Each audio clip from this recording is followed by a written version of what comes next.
একজন নারী মিশন চলাকালীন সময়ে দুর্ভাগ্যবশত ধরা পড়ে। এই মুহূর্তে তাকে একটি নৃশংস কারাগারে নিয়ে যাওয়া হচ্ছে।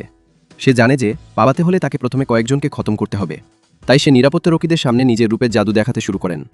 পাশের সৈনিকটি তা দেখে সাথে সাথেই অস্থির হয়ে পড়ে, এমনকি চালকের দৃষ্টিও এদিক ওদিক হতে শুরু করে। এরপর গাড়িটি একটি জনমানবহীন জায়গায় থামলে নারীটি বুঝতে পারেন তার পরিকল্পনা সফল হতে চলেছে। তার ঠোঁটের কোণে এক চিমটি রহস্যময় হাসি ফুটে ওঠে।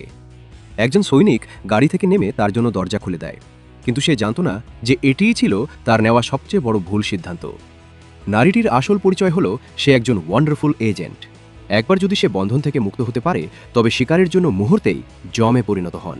গাড়িতে থাকা বাকি দুইজন শব্দ শুনে দ্রুত নিচে নেমে চেক করতে যায়, কিন্তু গিয়ে দেখে তাদের সঙ্গী মাটিতে লুটিয়ে পড়ে আছে। তারা কোনো প্রতিক্রিয়া দেখানোর আগেই নারী এজেন্ট গাড়ির ছাদ থেকে তাদের উপর ঝাঁপিয়ে পড়েন। তার প্রতিটি আঘাত ছিল অত্যন্ত ক্ষিপ্র এবং সরাসরি মরণঘাতী। চোখের পলকে বাকিরা নিঃশব্দে লুটিয়ে পড়ে। সিনেমাটি একটি টানটান উত্তেজনার স্পাই অ্যাকশন মাস্টারপিস, যেখানে শুরু থেকে শেষ পর্যন্ত চমৎকার অ্যাকশন ডিজাইন রয়েছে। নায়িকার ফিগার এবং সৌন্দর্য এক কথায় অনন্য।